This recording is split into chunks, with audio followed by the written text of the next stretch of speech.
will tell me if I've spelled it right. What's the other guy's name? Do you recall? Huh? Who's the spirit guy that he's talking to, that Amaranthe's talking to? Is he called Coyote Angel? Coyote, was he? Anyone else know? Noel, do you remember who that spirit guy is? I don't think they name him. They don't name him? I don't think so. Well, he's somebody's ancestor, isn't he? Who? Joe. He's Joe's dad? Or grandfather? Dad, huh? Hey, you guys are doing good. Okay, so the spirit world, the ancestor. Joe has to live up to the ancestor in this cultural fellow feeling solidarity, however be it you want. Joe doesn't even know what's operating. He's like a blind man, you know, punching around in the world, trying to find his way. And meanwhile, these ancestors or others are like sort of playing with him like Greek gods, huh? But they're also, I think, they have another aspect to their character. Certainly the ancestor is like an angel figure. They're presenting him as angelic, right? So I think both of them are sort of like angels. And finally, not so much Amarante, but the other one, the ancestor guy, the angel sort of ancestor. He's mischievous too, isn't he? He likes to cause trouble.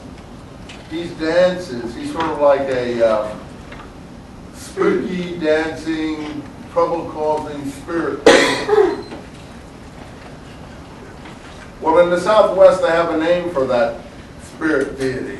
And you see it if you travel through the Arizona, New Mexico heartland. They have little stands. They sell him all the time. It's an American Indian cultural icon. What do they call him? I think if I can spell it right.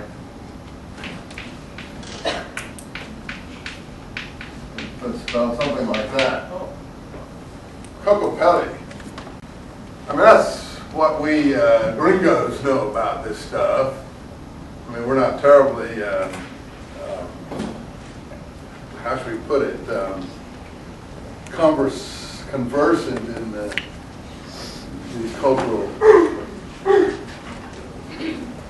symbols and the whole heritage behind them, because we don't know the literature and we don't know the oral tradition so well. I'm not sure the people in these regions know it so well. But if you look on all their pottery, on their jewelry, on what they sell to tourists, on the mugs, coffee mugs that they sell in roadside stands, or magnets, or any kind of thing like that, more than most often you'll see this Cocopelli figure represented in one way or another. I have some figurines, I've got to bring them in, maybe I'll do it another day, of this Cocopelli. Yeah? You're speaking of the Asabia I want to keep on with the Cocopelli first. I'll get back to that, okay? Okay. Let me stick with the Cocopelli, and then we'll go, just hold that one there, right? But it'll go, all right, we've done it, give it to me, quick.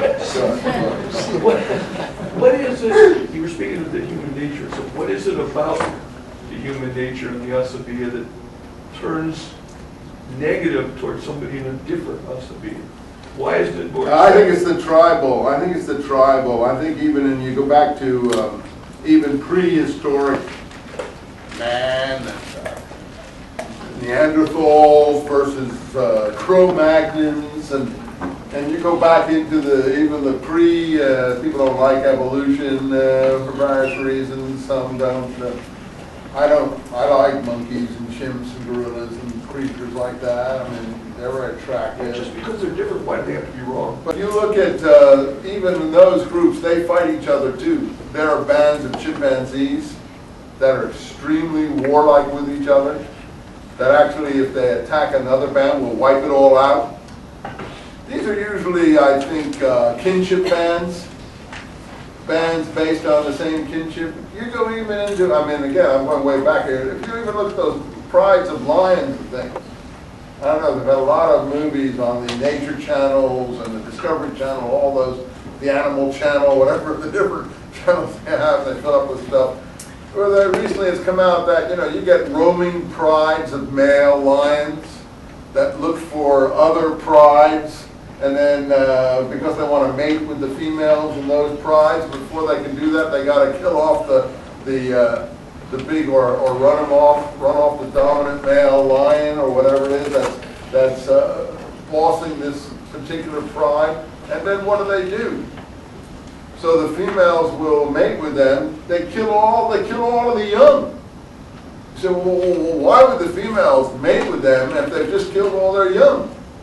Well, you tell me, you're female or male. I don't know what the atavistic reason for that is, but the physiological reason is quite simple. The woman doesn't come into sexual activity while she's feeding young. I guess she's not ovulating or whatever the words that describe the situation. And those animals sense it. They know that.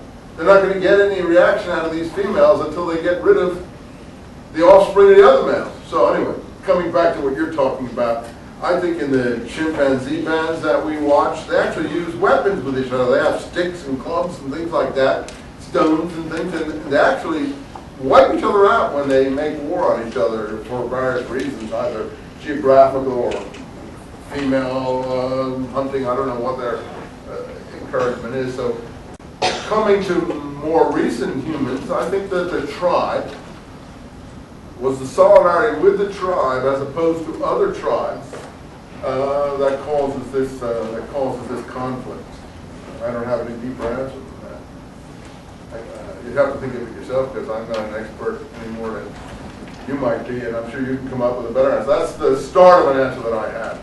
Whenever I see people resent what another person is doing on the basis of that's my religion, that's your religion, and that person isn't even practicing their religion much, just get angry just because you've infringed on their culture sphere, to me that's basically tribalism. And it's not wrong. I'm a tribal person. You're a tribal person. We all have our tribal loyalties, and you can't get away from them. And to deny them, that might turn you into a wimp. I mean, to have strong identities. I don't dislike all those USC people. I mean, I don't know what they're all getting all worked up about. It's just an economic thing that they're working into so they can get a network of some kind, and maybe get a better job somewhere. That's all it's about. And then all the losers who buy into it too. So there's maybe 30%, 25% people who are functioning, and 75%, dodos who are, hooking onto it and are just losers, and that's the only thing that they got going for them. So I understand that. I don't hate them or not hate them for it. But I think people should have strong tribal identities, but they should also realize that their reactions are sometimes based on that, and they should try to cool it if you're in an intellectual environment, that's all. But to go back to Kokopelli, can anyone tell me about this Kokopelli figure? Well, from what I know about Kokopelli, the old